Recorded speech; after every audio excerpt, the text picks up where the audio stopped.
सत साहिब सतगुरुदेव की जय। बंदी छोड़ कबीर साहिब जी की जय। बंदी छोड़ गरीबदास जी महाराज जी की जय। स्वामी राम देवानंद जी गुरु महाराज जी की जय हो।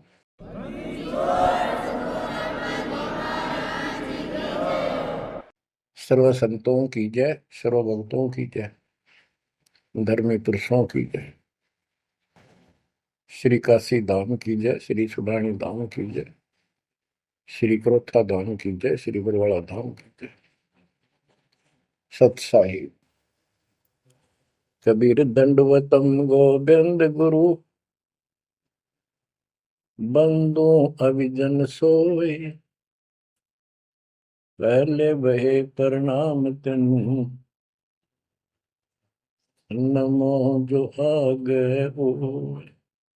कबीर गुरु को की जय दंडवत, कोटि कोटि प्रणाम, कीट न जाने भृंग को, यो गुरु कर है आप समान। कबीर सतगुरु के उपदेश का, सुनिया एक विचार, जय सतगुरु मिलते नहीं, जाते नरक द्वार।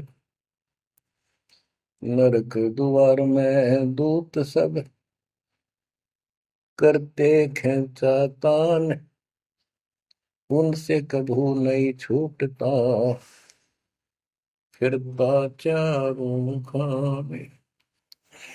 कबीर चार खानी में भरमता, कबहू न लगता पार, सो फेरा सब मिट गया, मेरे सतगुरु के उपकार।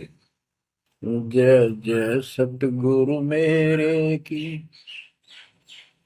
जय जय सतगुरु मेरे की, सदा साहिबी सुख से वसियो, अमरपुरी के डेरे की। जय जय सतगुरु मेरे की, जय जय सतगुरु मेरे की, सदा साहिबी सुख से वसियो, सतलोक के डेरे। निर्विकार निर्भय तू ही, और सकल वैमान,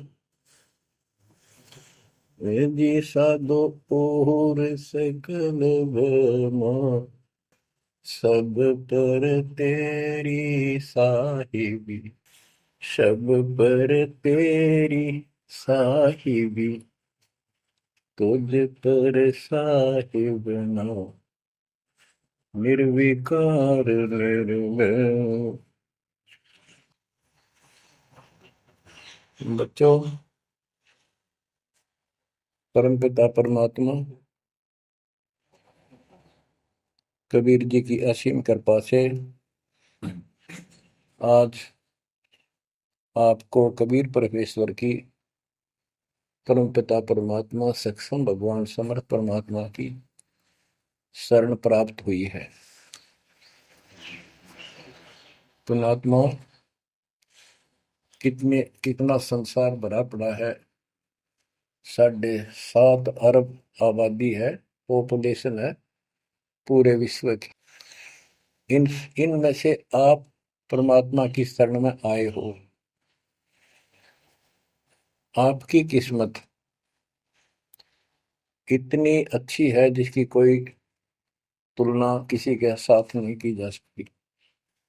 3 लोक का राज जय जीव को कोई दे, लाख बधाई क्या करे जो नहीं नाम तेने। बच्चों, 3 लोक का राज, 3 लोक के राजा है ब्रह्मा विष्णु महेश। 3 लोक का राज है ब्रह्मा विष्णु महेश, ऊंचा धाम कबीर का, सतलोक परदेश। यदि सच्ची भक्ति नहीं करते, भक्ति तो देखो सभी कर रहे हैं, ऋषियों ने कोई कसर नहीं छोड़ी, परमात्मा पाने के लिए समर्पित हो गए। कति शरीर गाड़ दिए, लेकिन घन से जंडी नहीं कटे। जंडी काटने के लिए तो तीखी कुहाड़ी चाहिए या आरी हो। इसलिए साधन बिना जो उल्टा काम करते हैं वो कितने दिन लगे रही हो, उसमें कोई सफलता नहीं मिला। सत्य साधना के बिना अन्य कितने प्रयत्न कर लो, भगवान प्राप्ति नहीं हो सकती। यही कारण रहा, इन ऋषि लोगों ने साधनाएं खूब करी, लेकिन काल ने इनको अधूरा ज्ञान दे रखा है, इनकम्प्लीट और भ्रमित ज्ञान है। जैसे चारों वेदों में एक ही मंत्र है जो ब्रह्म साधन का, बाकी और किसी की भक्ति का जिक्र भी नहीं है, ना कोई और मंत्र है। यजुर्वेद अध्याय नंबर 40 श्लोक 15 में ओम कर्तु समर कल्वे समर कर्तुम समर, उसमें लिखा है ओम नाम का जाप काम करते करते विशेष कसक के साथ और अपने जीवन का मूल कार्य कर्तु काम समझकर करो। और ओम नाम से क्या प्राप्ति होगी? श्रीमद देवी भागवत पुराण छठे स्कंद में देवी दुर्गा जी हिमालय राजा को स्पष्ट कर देती है, क्योंकि हिमालय राजा देवी का पुजारी था और वो मोक्ष की डिमांड कर रहा था, क्योंकि धन राजा के पास बहुत होता है, सब सुविधाएं होती हैं, पर वो आखिर में वो भी थोड़ी अच्छी नहीं लगती, मोक्ष मांगता है। तब दुर्गा जी कहती हैं कि राजन तू और सब बातें छोड़ दे, सब पूजा त्याग दे, ओम नाम का जाप कर। ओम नाम के जाप से तू ब्रह्म को प्राप्त होगा, जो दिव्य आकाश रूपी ब्रह्म लोक में रहता है, तेरा कल्याण हो। अब बताओ, ओम नाम से के जाप से ब्रह्म प्राप्ति होती है, ब्रह्मलोक प्राप्ति होती है। गीता अध्याय 8 श्लोक 13 में स्पष्ट किया है कि गीता बोलने वाला ही ब्रह्म है, काल है। ओम इति एक अक्षरम ब्रह्म विहारण माम अनुसमरण ये पर्याति तजंदेहम स याति परमाम गति। मुझ ब्रह्म का केवल ओम एक अक्षर है, इसका अंतिम सांस तक जो श्रवण करता हुआ शरीर छोड़कर जाता है, वो मेरे वाली परम गति, ओम से होने वाली परम गति को प्राप्त होता है। जिस समय ब्रह्मा जी और विष्णु जी का आपस में युद्ध हो जाता है, ये काल शिव रूप में वहां प्रकट होता है, इन दोनों को समझाता है कि तुम भगवान नहीं हो, कहाँ अपने आप को ईश मान बैठे, और सुन लो, तुम्हारे तप के प्रतिफल में मैंने तुम्हें एक एक जोग दी है, ब्रह्मा को उत्पत्ति, तेरे को सती थी पालन। इसी प्रकार शंकर को संहार, और मेरा 5 अवयव से तैयार होकर के ये एक ओम अक्षर बना है, ये मेरा मंत्र, इसका जाप को तुम्हारा कल्याण हो। एक तो ऐसे तो होगा कि वो ब्रह्म था जो ब्रह्मा विष्णु महेश को मिला था शिव जी के रूप में। बच्चों, ये है तत्व ज्ञान निष्कर्ष सारे अध्यात्म का। और प्रसंग चल रहा है कि ऋषियों ने साधनाएं बहुत की, शरीर गाल दिए, दिन रात एक कर दिया।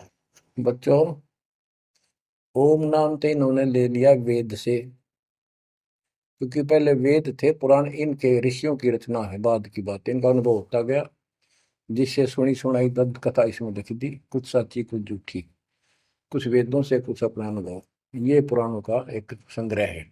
उधर से देवी महापुराण तीसरे स्कंद में नारद जी अपने पिता ब्रह्मा जी से प्रश्न करते हैं, हे पिता, कृपा मेरा एक प्रश्न का शंका का समाधान करो, ये सृष्टि किसने रची, कैसे रचेगी? तो ब्रह्मा जी कहते हैं, बेटा नारद, इसका क्या उत्तर दूं? जब मैं सचेत हुआ, होश में आया, मैं एक कमल के फूल पर बैठा था और उस अगाध जल में और कुछ भी नहीं था, पानी ही पानी था। अब मैंने सोचा, यहाँ मैं कैसे उत्पन्न हो गया, मेरा जनक कौन है, मैं किसने पैदा किया? तो उसी समय आकाशवाणी हुई, बेटा तप करो, तप करो। मैंने 1000 वर्ष तक तप किया, फिर आकाशवाणी हुई, अब सृष्टि करो। गरीबदास जी ने दो पंक्तियों में एक चौपाई में सीधा स्पष्ट कर दिया है कि तपो तपो कर वाक्य सुनाया, सृष्टि रचो बल मेरी माया, लोक रचो बल मेरी माया। तो ओम जाप तो ऋषियों ने ले लिया वेदों से, और ब्रह्मा जी इनका फर्स्ट गाइड है, प्रथम गुरु है। इसी से वेद इन्होंने सीखे समझे हैं। ये इन ब्राह्मणों का पिता है, जनक है, ऋषि इसी की संतान है।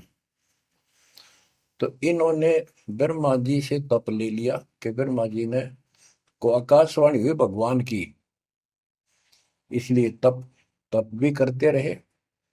फिर ओम नाम का जाप यू खिचड़ी करके इन्होंने साधनाएं की। ये आकाशवाणी की थी काल ब्रह्म ने। इनका भ्रम था कि परमात्मा, इसी को परमात्मा मान रहे हो, दिखता नहीं बस। तो इस जाप से और इस तप से इनमें सिद्धियां आ गई, परमाणु बन गए, चमत्कार होने लग गए। तो इन्होंने इसी को अपना मोक्ष और भक्ति की अंतिम उपलब्धि मान ली। ओम नाम के जाप से ये ब्रह्मलोक में जाएंगे, वहां हजारों वर्षों तक अपना पन भोगेंगे, मौज मस्ती मारेंगे, सारी बकवाद करेंगे जो धरती पर ना होती। वह और क्या है, स्वर्ग में ये बकवाद ही है, नाचने गाने वाली मेरी वैश्यावृत्ति, उसी को सुख मानता है मन। तो इसे तो यहाँ डरे डोए, इसे वहां डोए जाके, फिर पुण्य खत्म करके वह मौज मस्ती करके ये फिर पृथ्वी पर आते हैं। जैसे गीता के 8 श्लोक 16 में स्पष्ट किया है कि ब्रह्म लोक में गए हुए भी पुनरावृत्ति में है, वापस जन्म मृत्यु में आते हैं। तो ये तत्व ज्ञान है, सब ग्रंथों का सार निकल गया क्यों। ओम नाम के जाप से ब्रह्मलोक प्राप्ति, ब्रह्मलोक में गए हुए पुनरावृत्ति, जन्म मृत्यु में होता है उनका। तो मोक्ष खाक हुआ। ये क्या मुक्ति हुई। गरीबदास जी कहते हैं, ये अरट का कुआ लोई व्याकुल बंधा है सब कोई, कीड़ी कुंजर और अवतारा, हर हट डोर बंधे कई बार। अब तब से इनमें सिद्धियां आ गई। जैसे चुनक ऋषि में गरीबदास जी ने कहा, इतनी गजब की सिद्धियां थी, वो चाहे वह तो पृथ्वी को नष्ट कर दे और दूसरे क्षण उसको एज इट इज बना दे, इतनी सिद्धियां थी। अब काल इनको भी देख कर राजी निकदेव भगवान बन बैठे, तेरी वैल्यू ना रहे। मानदाता चक्रवर्ती राजा था जिसका पूरी पृथ्वी पर शासन होता है। वो साल 2 साल में 10 साल में एक परीक्षण करते हैं कि कोई राजा मेरे विरुद्ध तो नहीं चल रहा है, मेरी पराधीन है कि नहीं।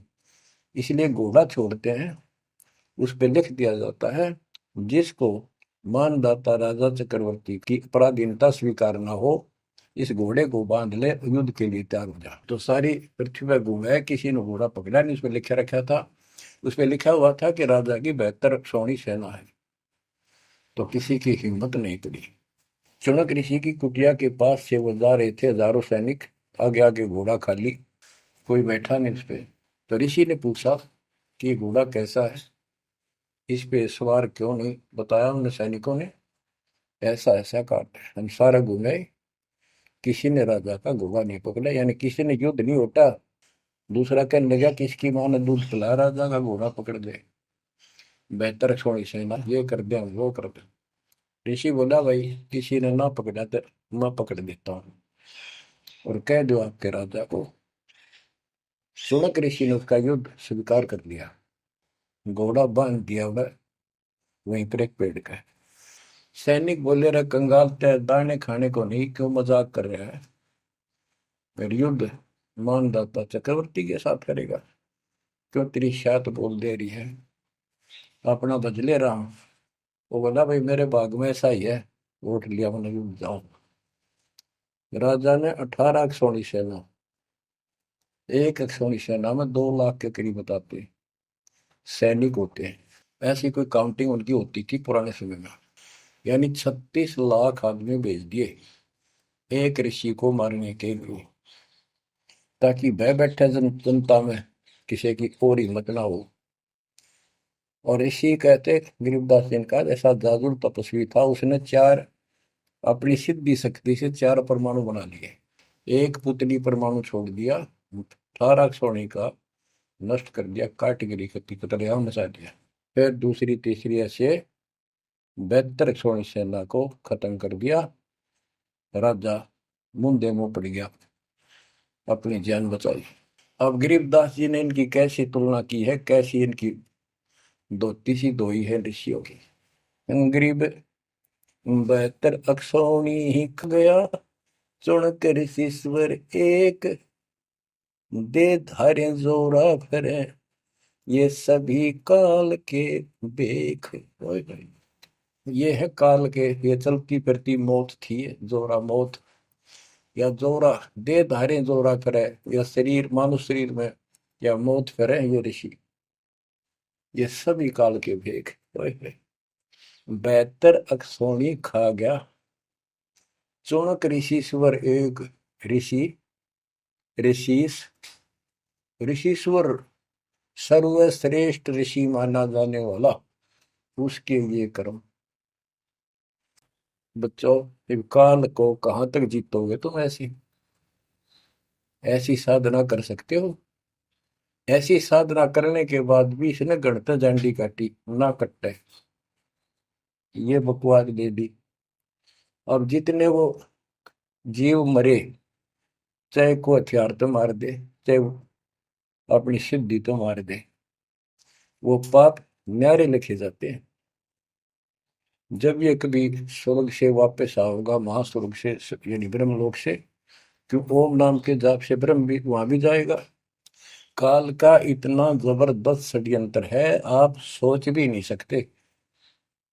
गरीबदास जी कहते हैं, सतगुरु आए दया करी, ऐसे दीन दयाल, बंदी छोड़ वृतास का, जठर अग्नि प्रतिपाल। होय होय। वो सतगुरु खुद है, परमात्मा सतगुरु रूप में। ऐसे दीन दयाल हैं, ये बंदी छोड़ हैं। इन्होंने आके काल के षड्यंत्र को, इस सारे जाल को समझाया। जब ये ब्रह्मलोक में भी सुख भोग कर नीचे पटकेंगे, इसको कुत्ता बनेगा चणक ऋषि वाली आत्मा। और वो जितने जीव मारे थे, इसके शर में कीड़े पड़ेंगे, नोच नोच कर बदला लेंगे। एक समय की बात है, गुरु शिष्य चले जा रहे थे, एक मछियारा मच्छी पकड़ा था, और वह गाड़ के पकड़ पकड़ के बाहर गिरा था, और वो तड़प तड़प कर मरे थी। शिष्य बोला, गुरुदेव इस पापी आत्मा को क्या सजा मिलेगी, कैसा जन्म होगा इसका? गुरु जी बोले, बताओगे कभी समय आएगा। 3 4 5 वर्ष के बाद क्या देखा, एक हाथी का बच्चा उछल कूद मचा रहा था, हाथी, और दो पेड़ों के बीच में फंस गया। फंस के धक्कम धक्का हो गया, निकलता गया, पर खाल घनी छुड़ गई।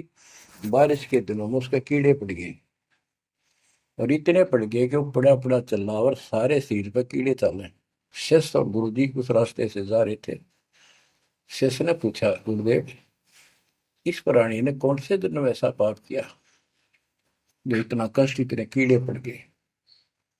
तो बोला, बेटा अब सुन ले उत्तर उस मछियारे का। ये मछियारा था, जितनी मछली इसने तड़पा तड़पा कर मारी, आज इसको तड़पा तड़पा कर वो कीड़े बनकर खाने लग गए। गरीबदास जी कहते, तुमने उत्तर गया का मैल क्या, धर्मराज के तिल तिल का लेख।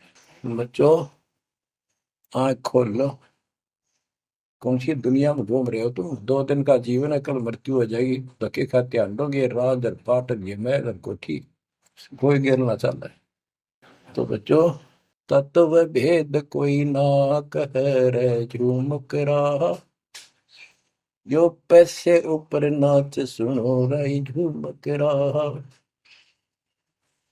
और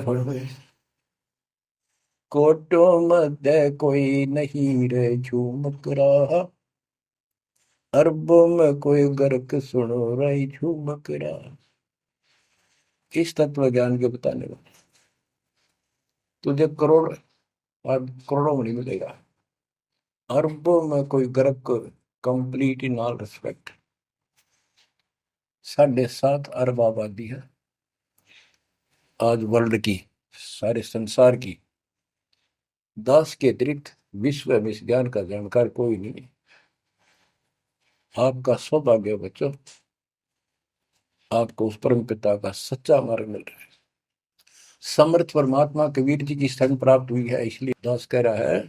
तो बच्चों, आपके किस्मत के साथ यदि ब्रह्मा विष्णु महेश को तो लें, आपका पास्य नहीं हो। ये तो अपना कर्म मलाई खा रहे हैं, भविष्य कुछ नहीं इनका। यह बात जिस दिन तुम्हारे समझ में आ जाएगी, उस दिन तुम भगत बन गए पक्के। और बच्चों, कबीर साहब सारी सृष्टि के रचने वाले, सबके पालक, सबके उत्पत्ति करता, कर्म के लेख को मिटाने वाले परम पिता परमात्मा आपको प्राप्त हुए। सारी सृष्टि में दास के अतिरिक्त इस अध्यात्म ज्ञान के जानने वाला कोई नहीं। तो पुण्यात्माओं, बच्चों, आपको समर्थ परमात्मा और पूर्ण सतगुरु और कंप्लीट स्पिरिचुअल नॉलेज, संपूर्ण अध्यात्म ज्ञान प्राप्त है। आपकी ऐसी किस्मत है, लख चुसूरा जूझ ही लख बरसावत दे, लख बरेती जिहान में तो सतगुरु शरण। आप इतनी अच्छी आत्मा हो, आप इसको हल्के में ना लेना। परमात्मा की देखो कृपा कैसे हो रही है आपके ऊपर। ये आपका पिता है, आपका अपना है। जहां हम आए हुए हैं, ये हमारा शत्रु है, दुश्मन है। इसने हमारी दुरुक्ति कर रखी है, दुरुक्ति करवाने के लिए इसने बहुत व्यवस्था कर रखी है, इतनी सूझबूझ से। जिनको हम परमात्मा की श्रेणी में लेते थे, अवतारों अवतार माना करते थे, आए थे वो श्री राम, श्री कृष्ण, विष्णु जी, शंकर और ब्रह्मा जी। इनको भी आज तक पता नहीं ये हो क्या रहा है, क्यों ऐसा क्यों हो रहा है। और आज आपके समक्ष इसका दाना दाना गिन दिया गया है। सच्चाई 100 की 100 है। आपकी बुद्धि कद काम करेगी वो अलग बात है। जैसे एक छोटा सा बच्चा होता है, वो कोई चीज उठा लेगा और पूछेगा माँ या पापा, भाई, बड़े बहन से, ये क्या है। वो बताएगा ये पेन है। वो पूछता है, पेन है पेन है। वो नो ए कहता कहता उसमें डर के चला जाएगा। ना वो नो स्वीकार करे ये पेन नहीं है, पेन है, ना नो कहे पेन नहीं है। क्योंकि उसको पता है तो जिससे तू पूछ रहा है ये जानकार है और अपना है। इसलिए इस प्रकार जब उसकी ए मिट जाती है, थोड़ा सियाना समझदार हो जाता है, उसमें वैसे भी कहते हैं बेटा या बेटी को, भाई पेन नहीं उठा के बेटा बेटी, भाग्या जाता है पेन उठा के लाता है। वो समझ गया पेन कहाँ है और कैसा है और क्या काम आता है। इसी प्रकार अभी आपकी ए बेसिक ना मिटो, पर ये पेन पेन ही है। समर्थ परमात्मा सतपुरुष कबीर साहब है, और विश्व में किसी के पास ज्ञान नहीं है, धरती पर नहीं है। और वो रजा आज आपके ऊपर हो चुकी है। आप इस भक्ति को करते रहो बच्चों, बड़ी अच्छी किस्मत पाई। इस संसार में सुख नाम की चीज नहीं है, आप खूब समझ लो। कबीर साहब कहते झूठे सुख को सुख है ये मान रहा मनमोद, ये सकल जबीना काल का कुछ मुख में कुछ बोध। इसने सुख मान रहे हम तो, कोठी होगी, कार होगी, फैक्ट्री होगी, संतान होगी, बस। कहते खाई खुराक, पहन पोशाक, यम का बकरा पलता है। भाई तंदर सुखिया कोई न देखा, जो देखा सो दुखिया हो। उदय अस्त की बात करते हैं, मन सबका किया विवेका हो, सबका किया विवेका हो। घाटे बाटे सब जग दुखिया, क्या गृष्टि बैरागी हो। सुख देव ने दुख के डर से, गर्भ में माया त्यागी हो, गर्भ में माया त्यागी हो। जंगम दुखिया योगी दुखिया, तपस्वी को दुख दूना हो। आशा तृष्णा सभी में व्यापे, कोई महल ना सुना हो। कोई महल ना सुना हो। सच कहूं तो जग नहीं मान, झूठ कही ना जाई हो। ब्रह्मा विष्णु ये शिव जी दुखिया, जिन ये राह चलाई हो। जिन ये राह चलाई हो।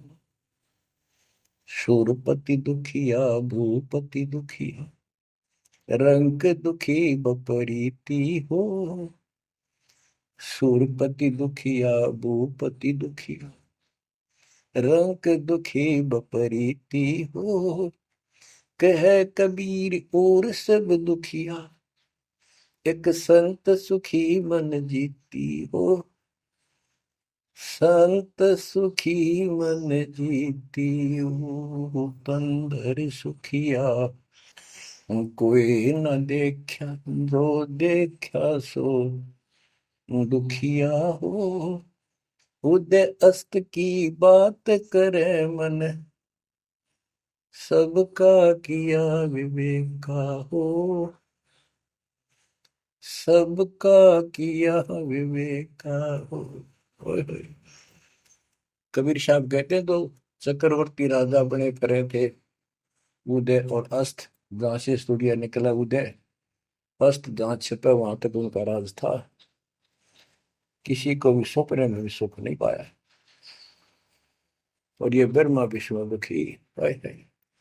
देवी पुराण में ब्रह्मा जी से नारद पूछता है कि आप किसकी भक्ति करते हो, कौन समर्थ है। ब्रह्मा जी कहते मैं एक बार विष्णु जी के पास गया था। विष्णु जी तप कर रहे थे, काफी देर में समाधि लगी थी, बहुत देर में उठे। तो मैंने उनसे पूछा, हे भगवान आप तो सारी सृष्टि के रचनहार हो, पालनहार हो, आप किसकी भक्ति कर रहे हो। उसने कहा, विष्णु जी बोले मैं देवी की पूजा करता हूँ, और मेरे संज्ञान में, मेरे विचार में देवी से ऊपर कोई शक्ति नहीं, कोई भगवान नहीं।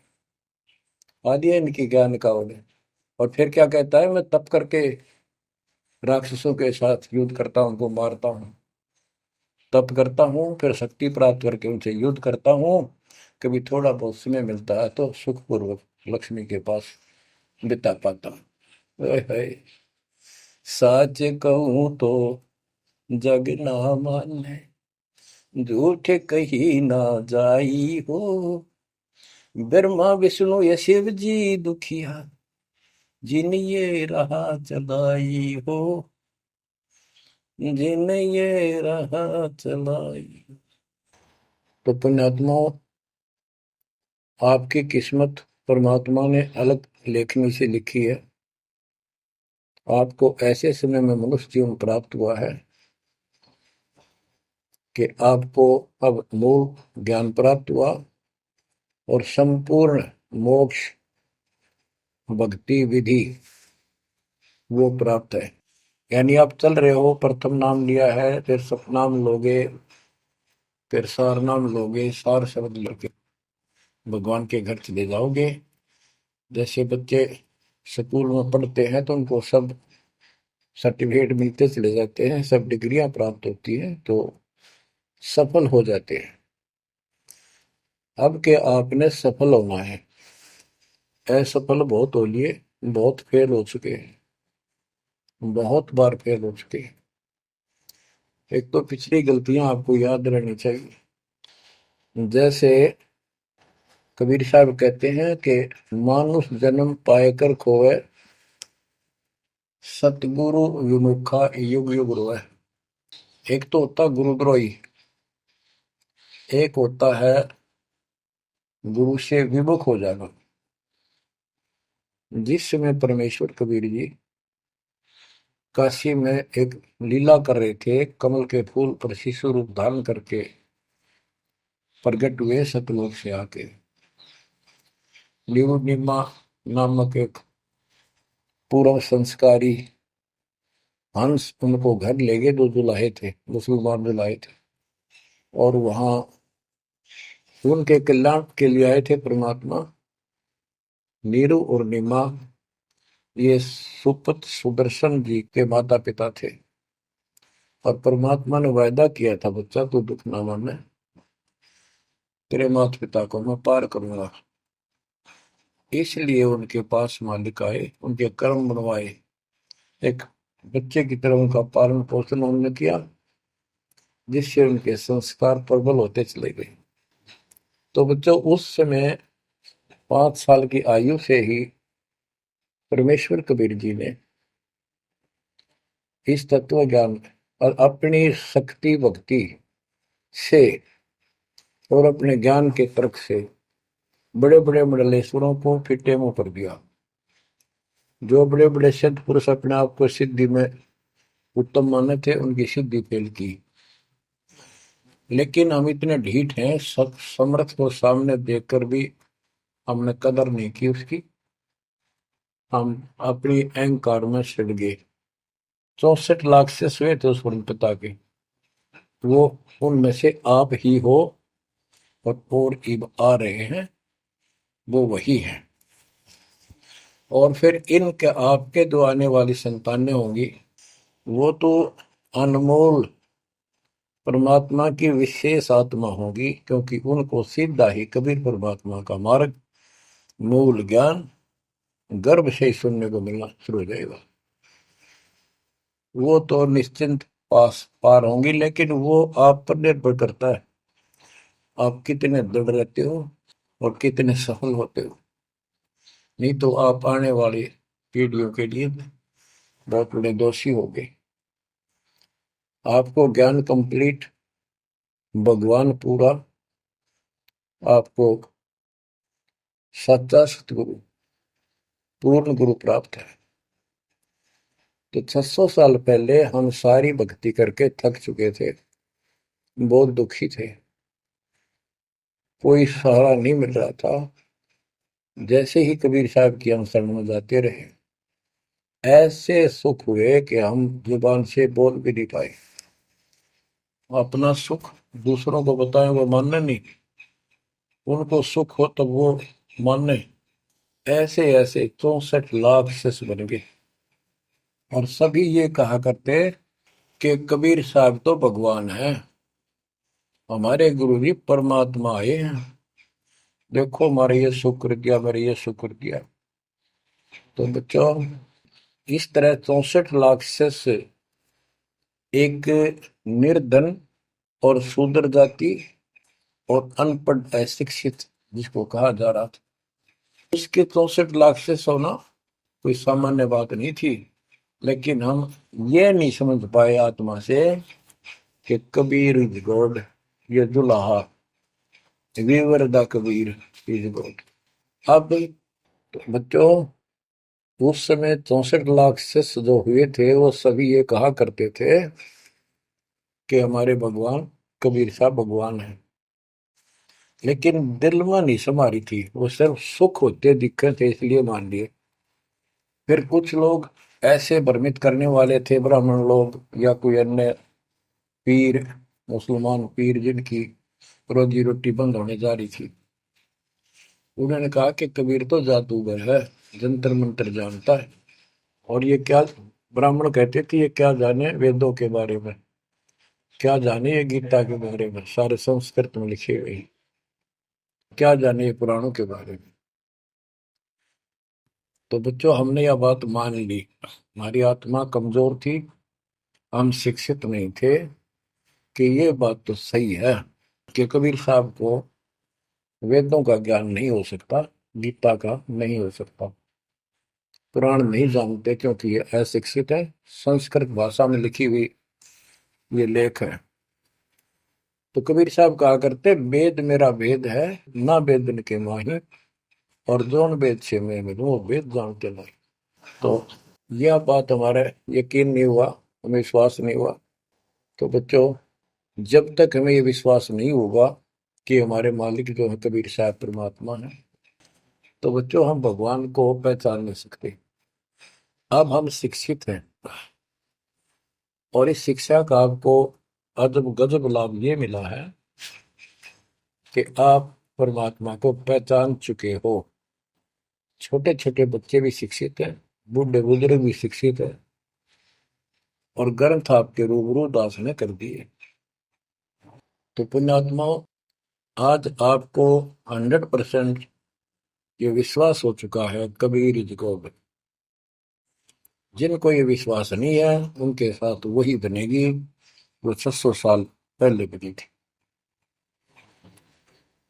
पुण्यात्माओं, वो परमात्मा उस दिन भी भगवान थे कबीर साहब, और आज भी भगवान है। जब एक झोपड़ी में रहा करते थे और एक निर्धन दुल्हे की भूमिका किया करते थे, अभिनय करते थे, 120 वर्ष तक उसी कुटिया से, झोपड़ी से उठकर मगहर चले गए और वहां से सशरीर अपने सतलोक को चले गए।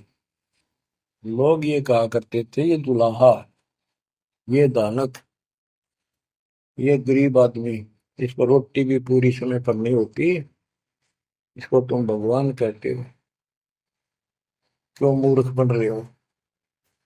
तो बच्चों, हमने भगवान मान रखे थे जो हाथ में धनुष रखे, जो बोला उसने मार दे, राजा महाराजा के जन्मे हो। बच्चों, उस दिन भी परमात्मा थे, वो आज भी भगवान है और आगे भी मालिक है। या भूल अब मिट जानी चाहिए। इसी प्रकार आपको दास के विषय में बहुत कुछ कहने वाले मिलेंगे। तुम ऐसी ऐसी बातें करते हो, हमारे को ये लाभ हो रहा है। एक बार कबीर साहब जा रहे थे, कंधे पर चादर डाल के, कंधे पर चादर डाल के जब चलते थे तो सब समझ जाते थे कहीं दूसरे शहर गांव में जा रहा है। एक शिष्य बोला, गुरुदेव कहाँ चले। परमात्मा बोले, भाई नरक जा रहा हूँ, नरक में चलेगा। वो बोला, जी अभी चलता हूँ। जरूर चलूंगा। क्या करेगा वहां, भूख पाएगा। जहां आप होगे वो नरक भी स्वर्ग हो जाएगा। बच्चों, वही प्रक्रिया आज यहाँ आपके सामने हो रही है। स्वर्ग से भी ऊपर होगा, जहां से मेरे बच्चों तक मेरा संदेश, मेरे भगवान का संदेश पहुंच रहा है। अब जैसे राम और कृष्ण को भगवान बताया करते थे, कबीर जी को नहीं बताते थे। कबीर जी उस समय ये कहा करते, सुन लो दो बात। कहते, समुद्र पाट लंका गयो, सीता को बरतार, और अगस्त ऋषि ने सातों के लिए इनमें को करतार। तुम यदि श्री रामचंद्र जी को इसी बात से भगवान मानते हो कि उसने समुद्र पर पुल बना के और लंका पर चले गए, तो अगस्त ऋषि ने तो सातों को एक घूंट में पी लिया था। रामचंद्र जी की तो बात समुद्र ने मानी भी ना की, 3 दिन घुटनों पानी में खड़े रहे। जब ये बताया था नल नील के हाथ में ये शक्ति है, और नल नील से भी ना हुई वो काम, फिर परमात्मा ने खुद जाके वहां रेखा खींची, तब वो पत्थर समुद्र पर गिरे। कबीर साहब कहते, कबीर काटे बंधन विपत में, कठिन करो संग्राम, तीन नोरे नर प्राणिया, ये गरुड़ बरो अकराम। अब नो बताओ, गुरुड़ बड्डा होया, थारा रामचंद्र जी ताकतवर होया। रामचंद्र जी को नाग पास ने बांध लिया था। एक नाग पास हथियार था, उसमें इतने सिद्धि से लड़ाई होती थी पहले। इतने नाग पैदा होगी, सारी सेना रामचंद्र की ऐसे बांधी जैसे एक बांध, सबके हाथ नीचे बीच में डाल के अल्लाह जाना टहला जा पाते ही बेड़ी लागी, ऐसे लिपट के नाग। जब रामचंद्र ने गरुड़ बुलाया अपना वाहन, गरुड़ पक्षी ना को नाग खाए, घने गरुड़ उत्पन्न हो गए।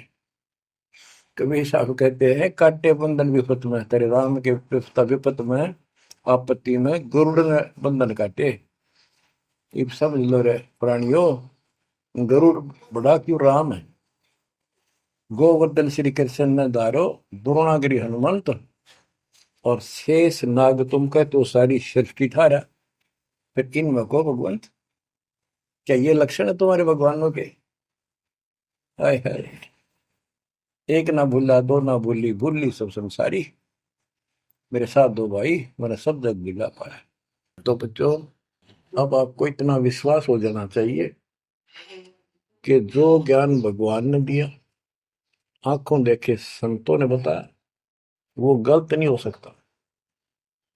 इसके अतिरिक्त अपने को जो सुना, अपने अपने को सुनने को मिला था, वो कति लोक वेद दंत कथा सारा झूठ थी, ये स्पष्ट हो गया।